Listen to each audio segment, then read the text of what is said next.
برطانیہ میں رمضان کا مہینہ یہ اسلامی کیلنڈر کا صرف ایک باب نہیں ہے، نہیں، یہ ایک بہت ہی متحرک اور دلچسپ امتزاج ہے جہاں قدیم روایات جدید مغربی زندگی سے کچھ اس طرح ملتی ہیں کہ ایک بالکل ہی نئی، ایک منفرد سی تقریب بن جاتی ہے اور اس کا اثر پورے ملک میں محسوس کیا جاتا ہے۔ ذرا اس بات پر غور کریں، 40 لاکھ سے زیادہ مسلمان برطانیہ کو اپنا گھر کہتے ہیں۔ اب یہ صرف ایک نمبر نہیں ہے، یہ ایک بہت بڑی ایک جیتی جاگتی کمیونٹی ہے جو ملک کے کونے کونے میں رمضان کی خوبصورت روایات کو زندہ رکھتی ہے۔ تو یہ تجربہ حقیقت میں کیسا لگتا ہے؟ آئیے اس سفر پر ساتھ چلتے ہیں۔ ہم رمضان کے پرتپاک استقبال سے شروعات کریں گے، پھر دیکھیں گے کہ کس طرح عوامی مقامات پر ایمان کا اظہار ہوتا ہے۔ اس کے بعد ہم افطار کے دسترخوان پر دنیا بھر کے ذائقوں کو چکھیں گے، کمیونٹی کے مراکز کی گہما گہمی دیکھیں گے اور یہ بھی جانیں گے کہ روزمرہ کی زندگی میں کام اور فیشن کیسے ایڈجسٹ ہوتے ہیں۔ اور آخر میں ہم اس مہینے کی اصل روح یعنی تہوار اور دینے کے جذبے پر بات کریں گے۔ اچھا، تو سب سے پہلے بات کرتے ہیں کہ اس مہینے کا استقبال ہوتا کیسے ہے۔ برطانیہ میں رمضان کو اکثر رابطوں کا مہینہ بھی کہا جاتا ہے اور اس کا آغاز معاشرے کے ہر طبقے کی طرف سے بڑی گرم جوشی سے ہوتا ہے۔ آپ کسی بھی بڑی سڑک پر چلے جائیں اور آپ کو رمضان کریم اور ہیپی رمضان جیسے الفاظ ضرور سنائی دیں گے، اور مزے کی بات یہ ہے کہ یہ مبارکبادیں اب صرف مسلم کمیونٹی تک محدود نہیں رہیں، بلکہ یہ اس مہینے میں برطانیہ کے ماحول کا ایک حصہ بن چکی ہیں۔ یہ خیر مقدمی جذبہ روزمرہ کی زندگی میں بڑے دلچسپ طریقوں سے نظر آتا ہے۔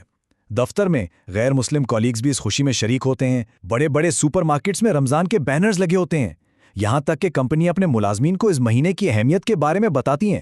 یہ سب مل کے باہمی احترام کی ایک بہت ہی زبردست فضا پیدا کرتا ہے۔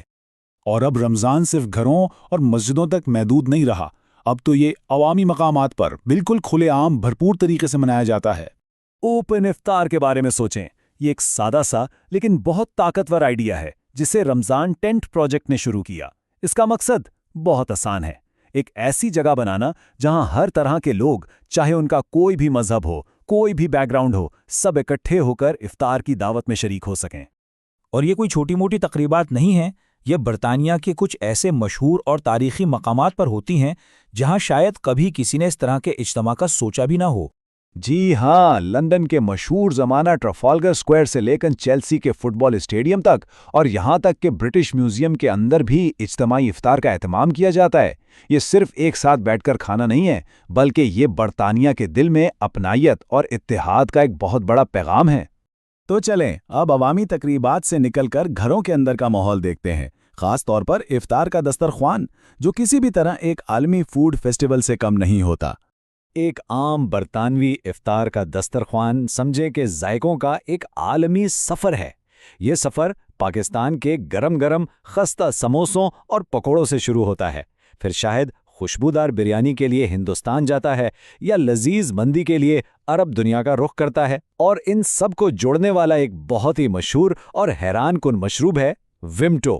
جی ہاں، وہی جامنی رنگ کا فزی ڈرنک جو برطانوی رمضان کا ایک لازمی حصہ بن چکا ہے۔ رمضان کے دوران مساجد صرف عبادت کی جگہ نہیں رہتی، بلکہ وہ کمیونٹی، تعلیم اور سماجی زندگی کے لیے ایک دھڑکتے ہوئے ایک ایکٹیو مرکز میں بدل جاتی ہیں۔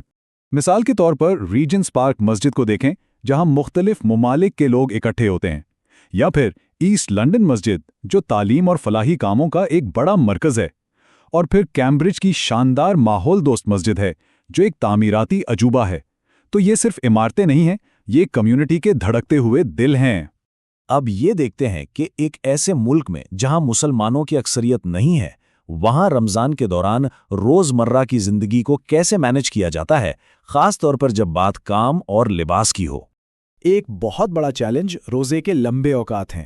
گرمیوں میں روزہ تقریباً 18 گھنٹے تک کا ہو سکتا ہے، جو جسمانی اور ذہنی طور پر واقعی کافی مشکل ہوتا ہے۔ تو لوگ اس سے کیسے نمٹتے ہیں؟ کام کی جگہوں پر اب کافی سمجھداری دکھائی جاتی ہے۔ بہت سی کمپنیاں روزہ رکھنے والے ملازموں کے لیے فلیکسیبل اوقات کار دیتی ہیں، اور ساتھ ہی فیشن میں بھی ایک بہت دلچسپ چیز ہو رہی ہے۔ ماڈسٹ فیشن ایک بڑی تخلیقی قوت بن گئی ہے جو برطانوی سٹائل کو روایتی لباس کے ساتھ بہت خوبصورتی سے ملا رہا ہے۔ رمضان کا اختتام عید کے بڑے تہوار اور سخاوت کے جذبے کے ساتھ ہوتا ہے، اور یہی دو چیزیں اس مہینے کی روح کو مکمل کرتی ہیں۔ اور عید کی خوشیوں کا پیمانہ تو بہت ہی بڑا ہوتا ہے۔ یورپ کی سب سے بڑی عید کی نماز برمنگھم کے پارک میں ہوتی ہے، جہاں 1 لاکھ سے زیادہ لوگ ایک ساتھ ایک جگہ پر جمع ہوتے ہیں۔